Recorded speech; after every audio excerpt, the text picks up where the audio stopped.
she's lost a step. What Rita said to our members the day she forged me out, and what the deed said at the anniversary open house. The lock on the front door was already changed when I got there at 5:40 in the morning, and my key scraped in a cylinder that didn't want it anymore. Through the glass, I could see Rita standing at the front desk under the buzzing fluorescence, arms folded across her chest, and taped to the inside of the door was a single sheet of paper with my name and hers both printed at the top and only one signature at the bottom. She didn't unlock it. She leaned toward the gap where the door met the frame, and she said it loud enough for the two members stretching by the free weights to hear. "Sheila, honey, it's better this way. You've lost a step." People noticed. The smell of chlorine from the sauna line and rubber matting came right through the seam of the door, the smell of the last 22 years of my life. And I stood there in my windbreaker with a gym bag on my shoulder, while a woman I'd trusted with everything told me through half an inch of tempered glass that the place I built no longer wanted me in it. She thought a piece of paper had ended me. She had no idea what my name was actually attached to. Let me take you back, because the door isn't where this started. The door is just where Rita made her worst mistake in front of witnesses. My father drove a delivery route for Nichols Bakery out of Navarre for 31 years, and my mother cleaned rooms at a motel off Route 30, and the two of them raised 4 kids in a 2-bedroom house in Canton, Ohio, where the porch light flickered every time the furnace kicked on, and nobody ever got around to fixing it. I was the loud one, the one with the temper, the one they put into a boxing gym on Cleveland Avenue when I was 11, because the coach there, an old man named Cy Petrakis, told my mother it was cheaper than bail. I trained in that gym for 9 years. I wrapped my own hands with tape I bought at the drugstore for $1 and change. And in 1994, at the state amateur championships in Columbus, at 19 years old, I won my weight class, and they handed me a trophy. A woman in gold mid-stride on a marble base, one arm up, the little brass plate underneath engraved with my name and the year. That trophy is the only thing I have ever owned that I never once considered selling. Even the winters we ate government cheese. Even the year my truck died. It sat on whatever windowsill I had. I never went pro. My eyes weren't good enough for it, and my patience was worse. But I knew bodies, and I knew how to teach people who were scared of their own to stop being scared. I got certified. I worked the floor at 3 different chain gyms across Stark County for 11 years, and I saved, and I paid attention to the one thing the chains never understood.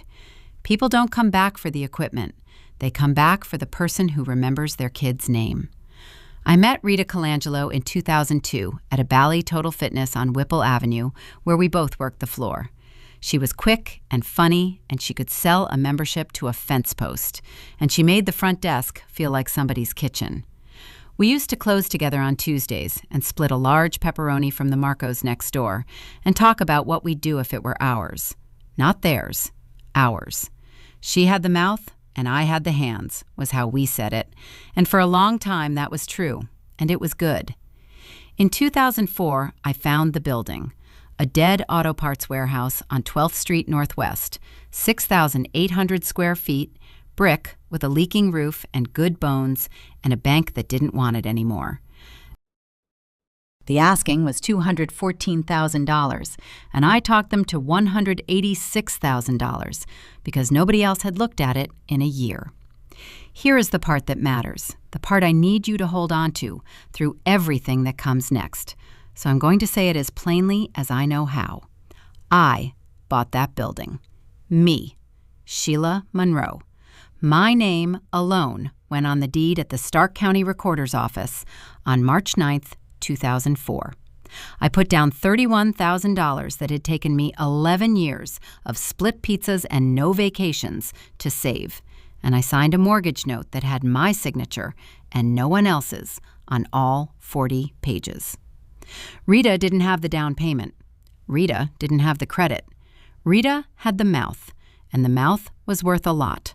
So when we opened Ironworks Family Fitness in September of 2004, we did it as partners on the operating business, a 50-50 LLC that ran the memberships and the payroll and the towel service. But the building stayed mine. And the operating license the county and the state require to run a fitness facility with a pool and a sauna, the occupancy and operations license, filed with the city of Canton, that came in under the property owner's name too. Under mine. Not because I was scheming, because that's whose name the deed was in, and the city clerk stapled the two together the way they always do. Rita knew all of this. In 2004, it was boring paperwork. She signed the LLC operating agreement, I signed the deed and the note and the license, and we shook on the fun part and got to work. For a long time, the work was the whole world, and it was a good world. We built it into something. By 2012, we had 1,400 members and a wait list for the Saturday spin class. We put a kids' room in the back with a mural of a cartoon lion that a member's teenage daughter painted for $400 and a case of Mountain Dew. We ran a free Sunday program for the Canton City School District's wrestling team because I remembered being 11 and broke. Rita's nephew Marcus swept the floors after school. My trophy sat on the shelf behind the front desk next to a jar of protein bars. And members would ask about it, and I'd tell the story. And it became a little bit of the gym story, too. The boss won state once, back when. 22 years I opened that door at 5:30 in the morning. 22 years I knew the regulars by their first names and their bad knees. I want you to understand that I loved her. That's why it took me so long to see it. The first wrong note was so small, I filed it under nothing. It was the spring of 2019. I came in on a Monday, and the logo on our new banner over the door read, Ironworks Fitness, Rita Colangelo. Not Ironworks Family Fitness, not both our names, which had never been on anything anyway because that wasn't our style. Just hers in 3-foot letters over a door on a building I owned. When I asked her, she laughed and touched my arm and said the sign guy at Fast Signs on Tuscarawas got the order wrong and it had cost $600 to redo it, so why bother? Everybody knew it was both of us. I let it go. It cost $600. She was right. Everybody knew. The second note was the money. Rita had always kept the books because I hated them and she was good with them, and that was the deal. She had the mouth, I had the hands. But in 2020, when the world shut down and the gym went dark for 4 months, I started actually looking at the statements because I was terrified we'd lose it. And I noticed that the LLC had paid $4,200 to a consulting company called Colangelo Advisory Group in February and again in March for strategic services. I'd never heard of them. When I asked, Rita said it was a marketing thing, a friend of hers, and she'd handle it. And did I really want to nickel and dime the one person keeping the lights on during a pandemic? I was tired and scared, and I let that go too. I shouldn't have. Colangelo Advisory Group was registered to her home address on Woodlawn. The third note I remember exactly because it was the day the porch light in my head stopped flickering and just went dark. It was July of 2022, our slow season, and I walked into the office to grab a resistance band, and Rita was on the phone with her back to me, and she didn't hear the door. She was saying, no, the operating agreement gives me the tiebreak if she's incapacitated or she can't perform her duties. That's the language. I read it to you.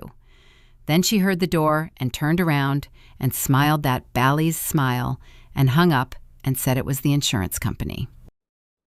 But I'd read our operating agreement in 2004, and there was no tiebreak clause, and there was no incapacity language, because we wrote it on a legal template we bought for $99, and we were two people who trusted each other. She was building a new one. She was building a story where I couldn't perform my duties. And here's the thing about being told for 3 years that you've lost a step. You start to check your own hands. That winter, I turned 49. My left knee had a meniscus tear from a slip on the pool deck that I'd been babying since March. Rita made sure people saw me limp. She'd say it warm, in front of members. "Sheila, sit down, let me get that. You're not 20 anymore." And she'd take the clipboard out of my hand, and she'd smile, and the members would nod, and a seed got planted in 1,400 heads that the boss was fading.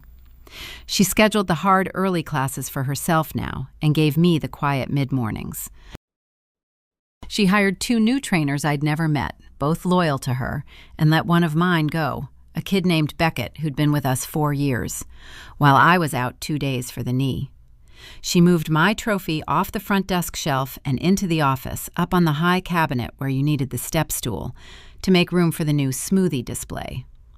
I found it up there furred with dust, the gold woman still mid-stride, and I took it down and wiped it on my shirt and set it back on the desk, and Rita watched me do it and didn't say a word. There was one person who saw all of it and said something. Her name is Dorothy Wisniewski, but nobody has called her anything but Dot in 50 years. Dot is 66, and she'd been our spin and aqua instructor since 2008, a widow with forearms like a longshoreman and a laugh you could hear in the parking lot. Dot came to me in the equipment closet in August of 2022, closed the door, and said, "Sheila, she's telling the front desk girls to route the new sign-ups through a different account. I've been doing this since before she learned to sell. I know what building a case looks like, and she's building one. Watch your back and copy everything." Dot didn't gossip. Dot didn't like drama. When Dot closed a door to tell you something, you listened. I started copying everything, quietly. But I still didn't believe she'd do the things she did. You never believe it until it's taped to the glass. The boiling point came on a Wednesday, October 4th, 2023, at 5:40 in the morning, which is where I started this. The lock was changed. The paper was taped to the door. It was titled Articles of Dissolution and Transfer of Operating Interests, and it said that the members of Ironworks Fitness, LLC, both of them, both Rita and me, had voted to dissolve the partnership and transfer all operating interests, all assets, all membership contracts, the license, and the goodwill of the business to Rita Colangelo, effective October 1st, 2023. And at the bottom, above 2 signature lines, there were 2 signatures, Rita's and mine. I had not signed anything. I had not voted on anything. My signature was a good forgery. She'd had 20 years of my handwriting on schedules and checks to practice from. But it was a forgery, dated a day I was at the Cleveland Clinic getting my knee scoped, which I could prove with a wristband and a $2,700 hospital bill. She'd forged me out of my own life and taped the receipt to the door so the members would see it was official. Rita leaned into the seam of the door and said, "You've lost a step, honey." People noticed. Behind her, taped next to the dissolution, was a second sheet, a little letter to the membership on our letterhead explaining that after 20 years, co-founder Sheila Monroe is stepping back for health reasons, and that Rita Colangelo will be carrying Ironworks forward. Health reasons. She turned my knee into a resignation. 2 members by the free weights were watching me stand on the wrong side of my own glass door, and one of them looked away because it was embarrassing to watch. And that look, the pity of it, was the worst thing anybody did to me that whole morning. I want to tell you I screamed. I want to tell you I put my elbow through the glass because Lord knows Cy Petrakis taught me how. I didn't. I stood there for maybe 10 seconds, and something in me went very quiet and very cold, the way the gym goes quiet at 5:29, the second before you flip on the lights and the day begins. I didn't cry in the parking lot.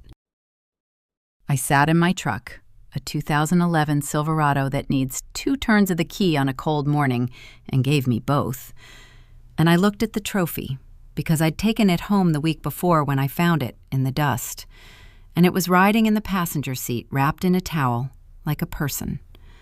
The gold woman, one arm up, mid-stride, forever about to win. I looked at her, and I did not think about revenge. I thought about the deed. because Rita had made one beautiful, fatal assumption. She'd spent 3 years building a case that I couldn't run the operating company, and she'd forged a document that dissolved the operating company and handed it to herself. But a company can't vote to give away a building it never owned or a license it never held. You cannot dissolve your way into somebody's deed. Rita had stolen the towel service. She thought she'd stolen the temple. I made one phone call. Not to the police, not yet, though that call came later, and it came with a case number. I called a lawyer named Harold Alderman, a real estate and business attorney downtown on Market Avenue, whose name I knew because he'd handled the building closing back in 2004 and sent me a fruit basket every Christmas for 19 years, like a man who remembered where his first commercial closing came from. I called him at 8:05 that morning. His paralegal said he was booked. I said, "Tell him Sheila Monroe from the 12th Street warehouse has a partner who forged a dissolution and changed the locks on a building his firm put in my name alone in 2004. He picked up in 90 seconds. He said one sentence I have never forgotten. He said, "Sheila, does she know whose name is on that deed?" And I said, "I don't think she's looked in a long time." And Harold Alderman, 61 years old and quiet as a church, said, "Then let's not remind her until it counts." That was the machine starting. Here's what we did over the next 11 weeks, and I want you to notice there is no violence in it. No shouting, no key through her car door. There is only paper, and paper is heavier than anybody thinks. First, Alderman pulled the deed from the Stark County Recorder's Office. Book 4471, page 233, recorded March 9th, 2004, Sheila A. Monroe, sole owner, no co-signers, mortgage paid in full as of 2019. He pulled the city operations and occupancy license, issued to the property owner of record, Sheila A. Monroe, renewed every year in my name, current through 2024, never once transferred, because you cannot transfer it without the deed holder's notarized consent, and mine had never been given. Rita had been operating for 11 weeks on a license that legally belonged to the woman she'd locked out. Second, we got the forgery nailed down cold. I gave Alderman my Cleveland Clinic records, pre-op wristband scan-in at 6:14 a.m., anesthesia log, discharge at 4:30 p.m., all time-stamped October 1st, 2023, the exact day the dissolution claimed I'd sat in a room and voted to give away my life's work. A handwriting examiner named Priya Anand, whom Alderman used for wills, compared the forged signature to 9 years of my dated checks and found the giveaway. I crossed my sevens and dragged the tail of my A down and left, and the forger did neither, because Rita is right-handed dragging a memory, and I am left-handed dragging a habit. Priya's report ran 14 pages and cost me $1,800 and was worth every dollar. Third, and this is the part Dot gave me, we mapped the money. Dot had been quietly copying the front desk deposit sheets since August 2022, and they showed that since the summer, new membership dues had been routed to a Huntington bank account under Colangelo Advisory Group, not the LLC, to the tune of about $61,000, skimmed off the top before the dissolution even happened. Dot walked into Alderman's office on her own day off, in her spin clothes, and laid a manila folder on his desk and said, "I kept 2 of everything, one for the file and one in my kitchen drawer, the one that sticks. You'll want the file copy." Alderman told me later he'd been practicing law 34 years and had rarely seen a cleaner witness. Fourth, we waited. This was the hardest part and the most important. Rita didn't know I'd seen a lawyer. She thought I was licking my wounds. She sent me a single text on October 12th. "I hope someday you'll understand I did what was best for the members." And I did not answer it, and my silence let her believe she'd won. And a person who believes they've won stops covering their tracks. She scheduled a big anniversary open house for December 9th, 2023, to celebrate 20 years of Ironworks and, quietly, to introduce herself to the members and the press as the sole owner. She invited a reporter from the Canton Repository. She invited the city councilman for Ward 4. She ordered a sheet cake from Heggy's and rented a banner. She made it a public event with cameras. She built the stage. All I had to do was walk onto it at the right second.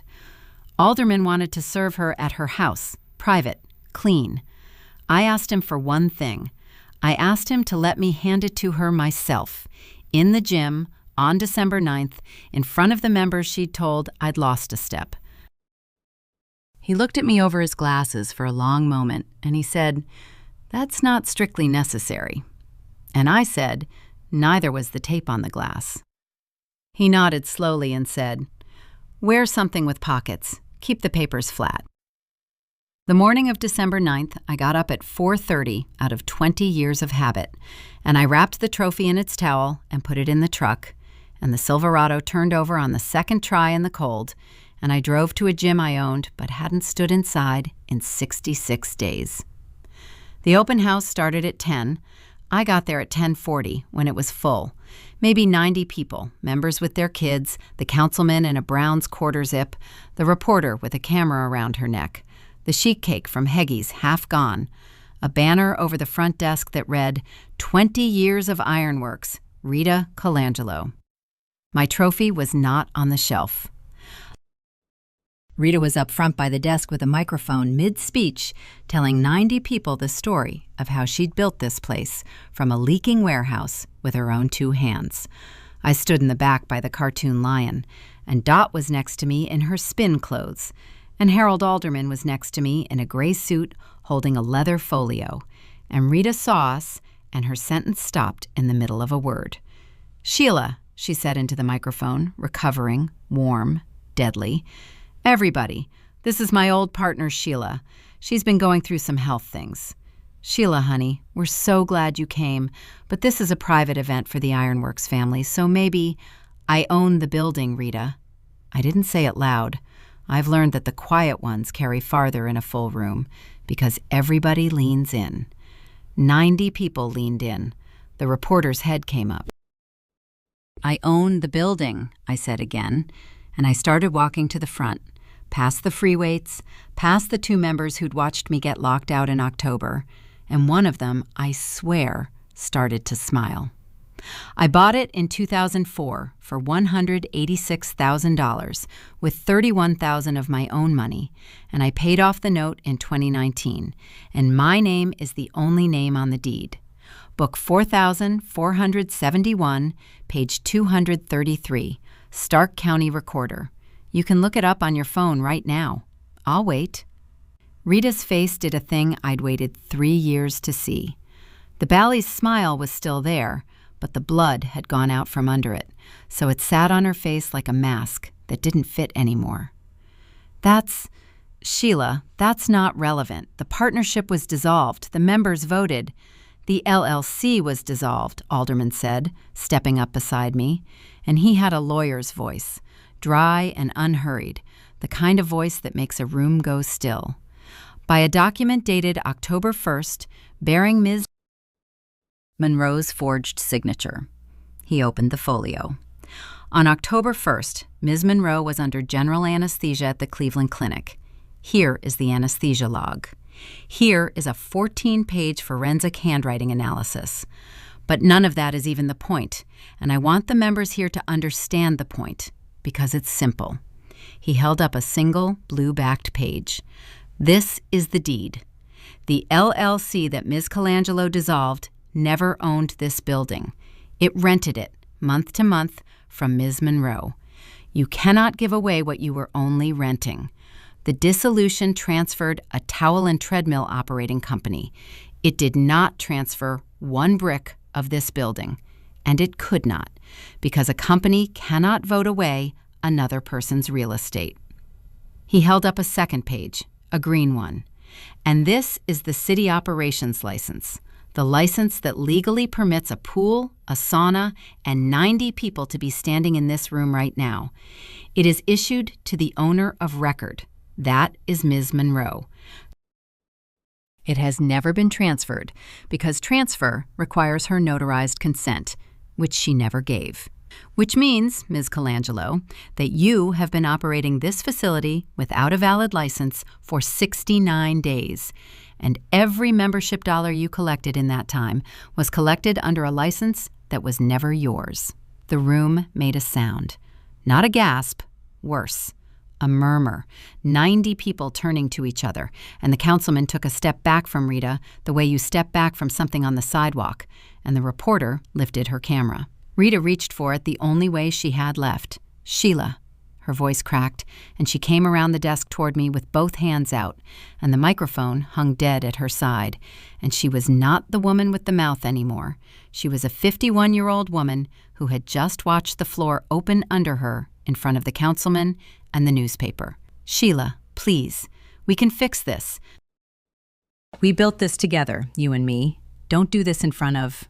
Please don't do this to me. And there it was, the coward under the mask. 3 years of, you've lost a step, honey, and the second the paper came out, she was begging me not to do it in front of people. The exact thing she'd done to me on October 4th, taped to the glass for the whole floor to see. I did not raise my voice. I said, you told them I lost a step. I let it sit. I never lost it, Rita. You just stopped being able to see it because you were too busy building a lie to notice I still had the deed in a fireproof box in my bedroom the whole time. You forged one signature. I owned the whole building it was standing in. Alderman laid the last document on the front desk, flat, the way he'd told me to keep them. Ms. Colangelo, you'll be receiving these through the Stark County Sheriff as well. There's a criminal referral for forgery. That's a felony in Ohio, and a civil suit for the $61,000 routed to Colangelo Advisory Group. You have until 5 p.m. Monday to remove your personal belongings. After that, the locks change again. This time, your key won't be on the ring. Rita Colangelo looked around the room for one friend, one face, and she found 90 people looking at their phones, checking book 4471, page 233, and finding my name, only my name, exactly where I said it would be. Dot, standing by the lion, didn't say anything. Dot just folded her longshoreman's arms and watched. And that silence from a woman who'd loved this place for 15 years was louder than any speech. Rita left through the door she'd changed the locks on. She didn't take the cake. Here is the part they don't put in the stories, the quiet after. The forgery charge stuck. She pled to a lesser count in the spring of 2024 to stay out of prison, paid restitution of the $61,000 in a settlement Alderman drew up in an afternoon, and surrendered any claim to the business, the name, the members, all of it. Colangelo Advisory Group dissolved itself for real. The banner with her name came down on December 11th, and I gave it to Marcus, her nephew, who still swept my floors and had nothing to do with any of it, and told him the sign guy at Fast Signs could make it into whatever he wanted for the wrestling room. The new banner over the front desk cost me $600, and it reads in 3-foot letters, Ironworks Family Fitness, and under it, smaller, EST.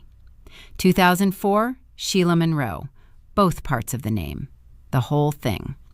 We lost 60 members in the noise and gained 200 by March, because it turns out people will drive across Canton for a place run by the woman who owned it the whole time. Dot runs the mornings now, the hard, early classes at 5:30 that Rita took from me, and she's better at them than either of us ever was, and I made her a 20% partner in the operating company in June. A real one, on a real agreement Alderman wrote, not a $99 template. Because a witness who copies 2 of everything and keeps 1 in the drawer that sticks is worth more than any mouth that can sell a fence post. Beckett, the trainer Rita fired, came back. Harold Alderman still gets a fruit basket every Christmas, except now I deliver it myself. Last Sunday, I opened at 5:30 the way I have for 22 years, and the porch light of my whole life was steady for once, and I carried the trophy in from the truck, wrapped in its towel. The gold woman, one arm up, mid-stride, the little brass plate with my name and 1994 on it, dusty again from riding in the passenger seat all those weeks. Dot was setting up the spin room. A father was signing his 11-year-old daughter up for the boxing basics class, the free one, and the girl had a temper you could see from across the floor, and I recognized her the way you recognize weather coming. I unwrapped the towel, I wiped the marble base on my shirt one more time, the way I have my whole life, and I set my championship trophy down in the middle of the front desk, in the middle of the gym that is mine, where every single person who walks through that door can see exactly who never lost a step.